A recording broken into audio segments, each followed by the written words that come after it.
नमस्कार, मैं सिरांधा आप सभी दर्शकों का अन्नदाता कार्यक्रम में स्वागत करती हूं। किसान हमारे देश के अन्नदाता हैं और वही हमारे देश के भाग्य विधाता हैं। ऐसे ही भारतीय किसानों को खेती बाड़ी से जुड़ी हुई बहुत सी नई लाभकारी जानकारियां देने के लिए हर रोज सुबह हम आपके साथ आते हैं। तो चलिए कार्यक्रम शुरू करने से पहले देखते हैं क्या है आज के अन्नदाता में। हरी सब्जियां और फल जल्दी खराब होते हैं, ऐसे में किसान इसे कम दाम पर ही बेचने के लिए विवश रहते हैं। ऐसे किसानों के लिए एक देसी तकनीक खरी साबित हो रही है, जिसे जीरो एनर्जी कोल्ड चेंबर के नाम से जाना जाता है। इस तकनीक को अपनाकर आप अपने उत्पाद को अधिक समय तक सुरक्षित रख सकते हैं। तो चलिए जानते हैं इस तकनीक के बारे में। जीरो एनर्जी कूल चेंबर यानी शून्य ऊर्जा प्रशीतन प्रकोष्ठ बनाने के लिए साधारण वस्तुएं जैसे ईंट, बालू, बांस, खसखस या पुआल, जूट के बोरों की सहायता से इसे बनाया जा सकता है। इस प्रशीतन प्रकोष्ठ में पत्तेदार सब्जियों को 3 से 12 दिन तक, आलू को 17 दिन तक, आम को 8 दिन तक, संतरे का 50 से 60 दिन तक तथा नींबुओं को लंबे समय तक ताज़ा तथा ठीक दशा में रखा जा सकता है। इस विधि से सब्जियों और फलों को बाजार में ज्यादा समय तक उपलब्ध कराया जा सकता है। शून्य ऊर्जा शीत कक्ष है, जीरो एनर्जी कूल चेंबर।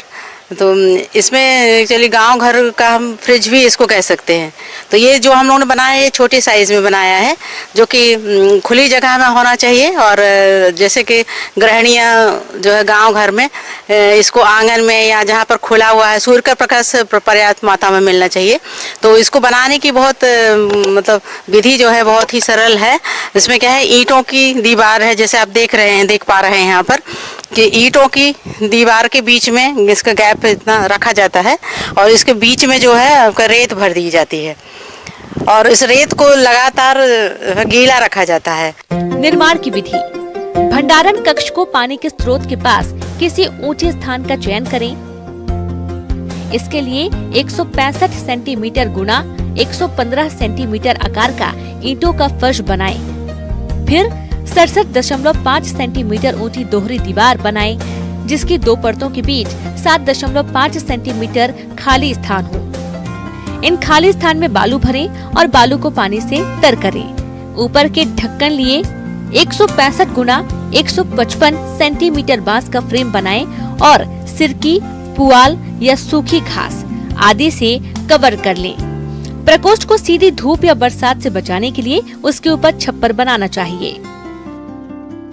तो हम लोगों ने यहाँ पर किया हुआ एक छोटा सा बनाया हुआ है, जैसे आप देखें ये बाल्टी है, बाल्टी में पानी भर दिया गया है और पाइप से इसको हम लोग जो है गीला इसको करते हैं। तो पाइप को अगर हम लगातार इसमें छोड़ दें तो पानी धीरे धीरे उसमें आता रहेगा और गीला होता रहेगा। और जहाँ अगर पाइप और बाल्टी की सुविधा नहीं है तो उसको आप बाल्टी से भी लेके और अपने आप हाथ से भी इसको कोई मग वगैरह से लेके डाला जा सकता है। मतलब रेत को गीला रखना जरूरी है। तो इसका सिद्धांत ये है कि जो रेत गीली रहेगी तो ईंटें भी गीली होंगी और नमी है और पानी जो है इसका वो एवोपरेशन होगा इसका। और एवोपरेशन होता है तो एवोपरेशन कूलिंग के कारण ये ठंडा हो जाता है। तो अगर बाहर का तापमान 40 डिग्री सेल्सियस है तो यहाँ पर आपका जो है आपका 30 रहेगा या 30 से भी और कम रहेगा। अधिकतर हम लोगों ने जो पाया है कि वो 12 डिग्री सेल्सियस या 15 डिग्री सेल्सियस अंदर का तापमान कम रहता है। तो इसमें जो है सब्जियाँ जो छोटा हम लोगों ने बनाया है, इसमें हम कोई सब्जियां रख सकते हैं। लोगों ने दूध भी रखा है, दूध भी इसको रख सकते हैं और घर के अंदर में है और सब लोग देखभाल कर रहे हैं। तो और ऊपर से इसको ढांकने के लिए हम लोगों ने ये बनाया हुआ है आपका जो बांस है, बांस की टट्टी है और उसमें जो है ये आपका ये लगाया हुआ है फल। तो ये से लोकल टाइप बना सकते हैं। इसको अगर बड़ा साइज करना है जिसमें कि हम और भी सब्जियां और फल रख सकते हैं तो उसमें बड़ा साइज करने के लिए इसका बहुत बड़ा साइज भी बनाया जा सकता है। शून्य ऊर्जा प्रशीतन प्रकोष्ठ के लाभ: गैर प्रशिक्षित व्यक्ति भी तो इसमें ये इसको हम लोग किसानों का रेफ्रिजरेटर इसीलिए कहते हैं और शून्य ऊर्जा इसलिए कि इसमें कोई भी इसमें ऊर्जा नहीं अलग से लगानी पड़ रही है, न बिजली न कुछ, न खपत न कुछ, और किसानों के लिए बहुत उपयोगी है। कभी कभी किसानों के पास अत्यधिक उत्पादन हो जाता है, कभी टमाटर ज़्यादा हो गया उनके खेत में तो वो मार्केट तक नहीं ले जा पा रहे हैं, तो इसमें हम लोग रख के उसको थोड़ा इंतजार कर सकते हैं कि उनकी प्राइस बढ़ जाए तो वो अपने अत्यधिक उत्पादन को इसमें स्टोर कर सकते हैं। इसीलिए इसको किसानों का रेफ्रिजरेटर भी हम लोग कहते हैं। और अभी भारत सरकार भी इस पर अभी सोच रही है, इस पर आगे जाके सब्सिडी, फिलहाल तो नहीं है अभी। इसका जो है लगभग अभी प्राइस जो कॉस्ट है करीब 3 से 5 हज़ार रुपये के बीच ही बन जाता है। और फिर अगर आप बड़ा साइज का बनाएंगे तो उसमें स्वाभाविक रूप से जितना मात्रा ईंटें लगेंगी या रेता लगेगा उसका ही बस कॉस्ट है और कोई कॉस्ट नहीं है और कोई भी मेंटेनेंस कॉस्ट नहीं है इसमें। ब्रेक के बाद आप सभी दर्शकों का अन्नदाता में एक बार फिर से स्वागत है। चलिए अब रुख करते हैं अगली कड़ी की ओर। राज्य के अनेक किसान भाई कृषि सह व्यवसायियों के अंतर्गत मुर्गी पालन व्यवसाय को अपनाते हैं और अधिक लाभ भी कमाते हैं, लेकिन इस व्यवसाय में कई घातक रोगों का प्रकोप होता है। इन्हीं में से एक रोग है कॉक्सीडियोसिस यानी खूनी दस्त। तो आप कैसे करें इन रोग की पहचान और समय रहते उपचार, आइए जानते हैं डॉक्टर गिरिराज गोयल से। किसान भाइयों, आज हम बात करेंगे कॉक्सीडियो नामक बीमारी की। ये बीमारी सर्दियों के मौसम में मुर्गियों में ज़्यादा होती है, लेकिन ये साल के किसी भी महीने में आपके फार्म में हो सकती है। इस बीमारी का जो कारण है वो एक प्रकार का परजीवी प्रोटोजोआ है जिसका नाम कॉक्सीडिया है। इसकी कई प्रजातियां होती हैं जिनमें प्रमुख रूप से आइमेरिया टनेला, आइमेरिया नेकेट्रिक्स और आइमेरिया कॉक्सी प्रमुख हैं। अब सबसे पहले बात करें कि इस बीमारी के आने के क्या कारण हैं। इस बीमारी के आने के सबसे बड़ा कारण है मुर्गियों की रोग प्रतिरोधक क्षमता का कम होना। जब कभी मौसम में बदलाव होते हैं और विपरीत मौसम होता है तब उस स्थिति में मुर्गियों की रोग प्रतिरोधक क्षमता कम होती है और मुर्गियों में ये कॉक्सीडिया नामक प्रोटोजोआ का अटैक होता है। मुर्गियों की जो उत्पादन क्षमता है वो से बहुत विपरीत प्रभाव पड़ता है। इनकी जो आंत है उसमें बहुत हिमरेज हो जाते हैं, वहाँ से रक्तस्राव होता है और अगर उचित समय पर ध्यान नहीं रखा गया, इलाज नहीं किया गया तो मृत्यु दर भी देखी गई है। ये प्रोटोजोआ जनित रोग है जिसके कारण चूजों में अधिक मृत्यु दर तथा पठौरों में देरी से अंडा देने की अवस्था तथा वयस्क मुर्गियों में अंडा देने की क्षमता में कमी आती है। जब कभी बीमारी आती है तो उसका सबसे प्रमुख कुछ लक्षण किसान भाइयों को पहचानने होंगे, जिनमें प्रमुख है मुर्गियों में दस्त लगते हैं। कुछ समय बाद 1 से 2 दिन बाद वो दस्त में खून आने लगता है, ब्लड आने लगता है और अगर उचित इलाज ना किया जाए तो 3 से 4 दिन में मृत्यु भी शुरू हो जाती है। इस बीमारी में 10 से 50% तक मोर्टेलिटी रेट, मृत्यु दर देखी गई है और इससे उत्पादन पर बहुत विपरीत प्रभाव पड़ता है। लेकिन जब कभी ये बीमारी आ जाती है तो उस समय किसान भाई किस प्रकार से अपनी मुर्गियों को बचाएंगे, इस बीमारी की रोकथाम करेंगे, इसको आने से रोकेंगे, उसके बारे में बात करते हैं। सर्वप्रथम हम ये ध्यान रखें कि जब कभी मौसम में बदलाव हो या मुर्गियों में कोई ऐसा उनको लगे कि उनमें स्ट्रेस है तो उस स्थिति में उनकी रोग प्रतिरोधक क्षमता को उच्च स्तर पर बनाए रखने के लिए आप जो इम्यूनो मॉड्यूलेटर्स हैं, विटामिन सी, विटामिन ई का इस्तेमाल करें। जब कभी कॉक्सीडिया बीमारी आती है तो उसके जो मुर्गी को जो दस्त लगते हैं तो उससे इनके लीटर मटेरियल में कॉक्सीडिया के स्पोर बहुत पैदा हो जाते हैं। इसलिए मुर्गियों के स्वस्थ होने के बाद में इस लीटर मटेरियल को पूरी तरह से हटा दें। इसके साथ में जो फार्म में व्यक्ति जो काम करते हैं उनके कपड़ों को भी अच्छी तरह से निर्जीवीकरण घोल में, डिसइंफेक्टेंट घोल में आप अच्छे से धोएं जिससे कि दूसरे शेड में ये बीमारी प्रवेश ना करे। डीप लिटर पद्धति से बिछावन को सदैव सूखा रखें। यदि बिछावन गीला हो जाए तो उसे तुरंत हटा दें। बिछावन को सप्ताह में 2 बार अवश्य पलटी दें। बाह्य परजीवियों को नियंत्रित रखें। कॉक्सीडियोसिस रोग की जानकारी मिलने पर तुरंत पशु चिकित्सक की सलाह से उपचार करें। इनकी रोकथाम के लिए आपको कुछ दवाइयों का इस्तेमाल करना चाहिए, जिनमें प्रमुख रूप से कॉक्सीडियोसाइडल दवाइयाँ हैं। कॉक्सीडियोसाइडल दवाइयों का मतलब है ऐसी दवाइयाँ जो कॉक्सीडिया को पूर्ण रूप से नष्ट कर देती हैं, जिनमें प्रमुख रूप से सल्फाडिमिडीन, सल्फाग्वानिडीन, नाइट्रोफ्यूराजोन, एम्प्रोलियम, लासोल एसिड और मोनेंसिन प्रमुख हैं।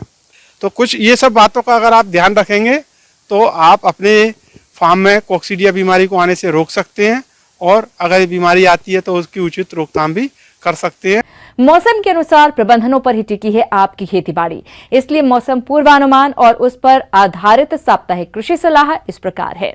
ग्रामीण कृषि मौसम सेवा भारत सरकार एवं राजस्थान कृषि अनुसंधान संस्थान दुर्गापुरा जयपुर द्वारा भेजे गए मौसम पूर्वानुमान के आधार पर किसान भाइयों को सलाह दी जाती है कि कोरोना कोविड-19 के गंभीर फैलाव को देखते हुए किसान भाई सरकार की सलाह का सख्ती से पालन करें और स्वयं की उचित देखभाल, व्यक्तिगत स्वच्छता, मास्क का उपयोग, साबुन से उचित अंतराल पर हाथ धोना तथा एक दूसरे से सामाजिक दूरी बनाए रखने पर विशेष ध्यान दें। आम की फसल में फलों को गिरने से रोकने के लिए किसान भाइयों को सलाह दी जाती है कि 15 दिनों के अंतराल पर NNA 20 से 25 मिलीग्राम और प्लेनोफेक्स 0.4 मिलीलीटर प्रति लीटर पानी की दर से घोल बनाकर छिड़काव करें। भिंडी की फसल में सफेद मक्खी और जैसिड कीट की रोकथाम के लिए 5% नीम के बीज का अर्क या 500 मिलीलीटर नीम का तेल या एसेफेट 75%, SP 15 ग्राम या इमिडाक्लोरोपिड 0.3 मिलीलीटर प्रति लीटर पानी की दर से घोल बनाकर छिड़काव करें। अनाज को भंडारण से पहले अच्छी तरह से सुखा लें। अनाज में जब 10 से 12% नमी हो तभी उसे भंडारित करें। पिछली फसल के सभी बीजों व अन्य भंडार के पदार्थों को हटाकर गोदामों को अच्छी तरह से साफ कर लें और हो सके तो 0.5% मेलाथियान का घोल बनाकर गोदाम के अंदर छिड़काव करें। इसके बाद 7 से 8 दिनों तक चेम्बर को बंद रखने की सलाह दी जाती है। ग्रेन सुपर बैग को धूप में सुखाएं ताकि हानिकारक कीट के अंडा व प्यूपा धूप के कारण नष्ट हो जाएं। गर्मी के मौसम में खेतों की गहरी जुताई करें जिससे मिट्टी गर्म होगी और गहरी जुताई से फफूंद, हानिकारक कीड़े आदि मर जाएंगे।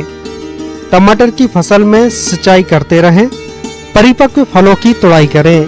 किसान भाइयों को सलाह दी जाती है कि बैगन, टमाटर, मिर्च एवं कुसमांड कुल की फसलों में खरपतवार नियंत्रण के लिए समय समय पर निराई गुड़ाई करते रहें। किसानों के खेतों में मिर्ची की फसल में लीफ कर्ल वायरस का प्रकोप देखा जा रहा है। इसकी रोकथाम के लिए इमिडाक्लोरोपिड 1 मिलीलीटर दवा प्रति 3 लीटर पानी के हिसाब से घोल बनाकर छिड़काव करें।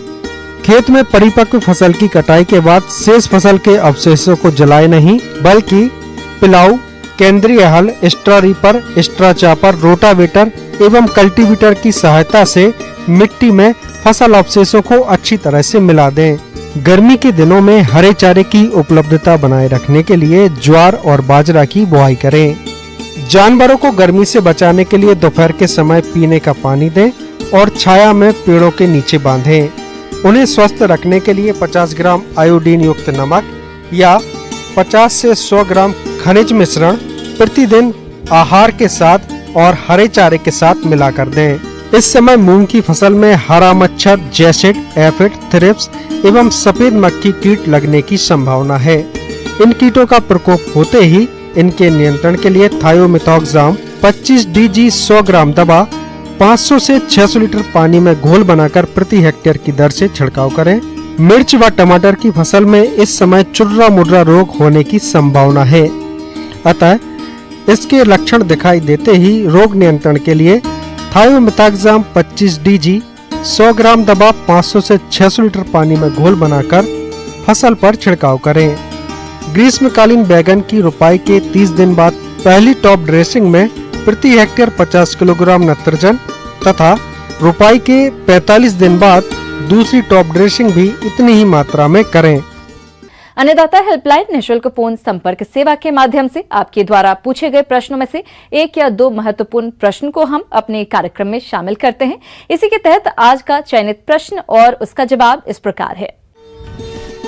अन्नदाता निःशुल्क फोन संपर्क सेवा के माध्यम से पूछे गए प्रश्नों में से आज हमने जिस प्रश्न को कार्यक्रम में शामिल किया है उसे पूछा है ग्राम मलिकपुर, जिला जयपुर के कृषक मनोज कुमार ने।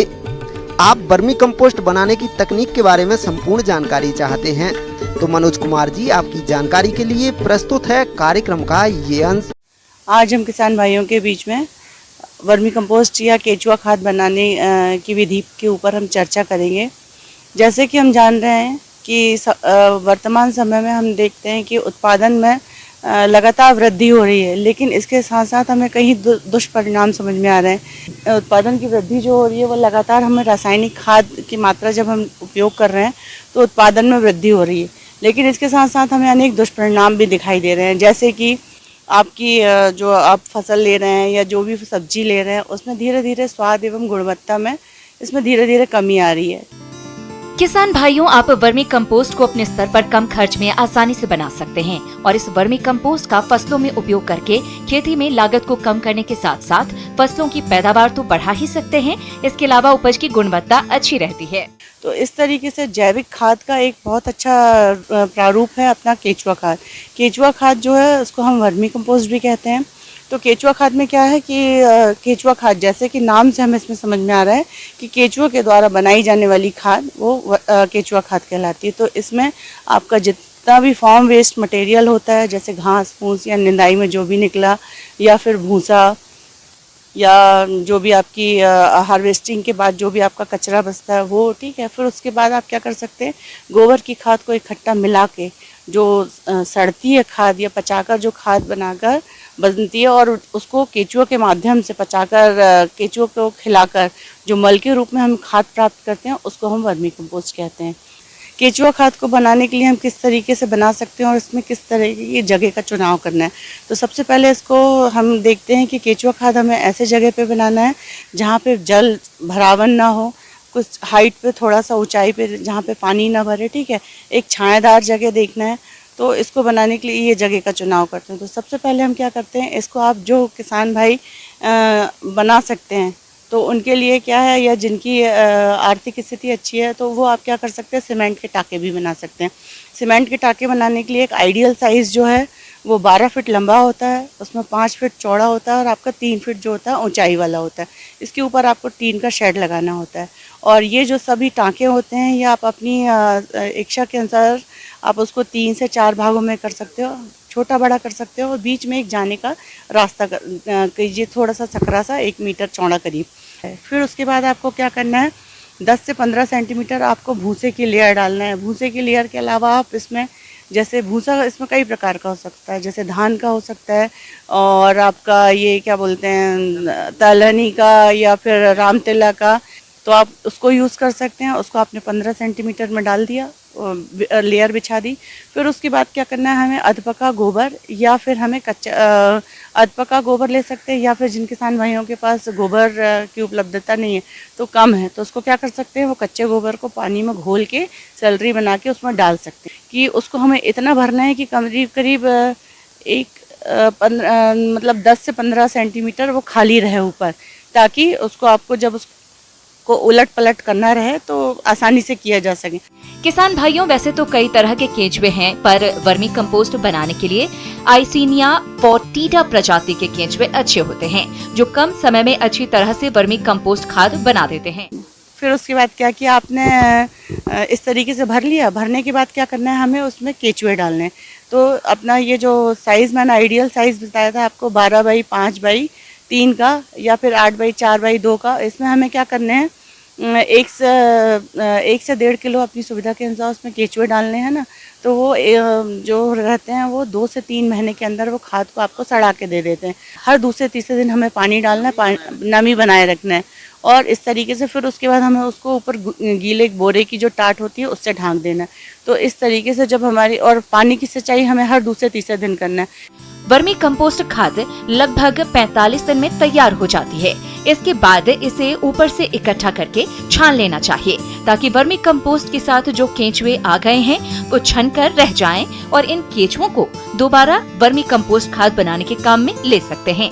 इस वर्मी कंपोस्ट को आप अपनी फसलों में काम में लेने के साथ साथ बेचकर अच्छी आय भी कमा सकते हैं। तो सबसे पहले इसमें क्या है, ये इस खाद का फ़ायदा ये है कि ये सबसे पहले भूमि की अपनी उर्वरा शक्ति बढ़ाती है। दूसरा, इसकी संरचना में सुधार होता है, ठीक है। तीसरा क्या होगा, इसकी जल धारण क्षमता को बढ़ाती है और जल रिसावन क्षमता को भी बढ़ाती है ना। इस तरीके से ये हमारे लिए बहुत उपयोगी होती है और इससे भूमि की उर्वरा शक्ति होगी। दूसरा हो गया, ये वातावरण के प्रदूषित होने से बचाती है जैविक होने के कारण, ठीक है। तीसरा क्या होता है, इसमें सूक्ष्म जीवों की मात्रा अपने आप में इतनी अच्छी होती है, जैसे नाइट्रोजन उपलब्ध कराने वाले जीव। फिर उसके अलावा आपके ये फास्फोरस सॉल्युबलाइजिंग बैक्टीरिया होते हैं जो कि ज़मीन में फास्फोरस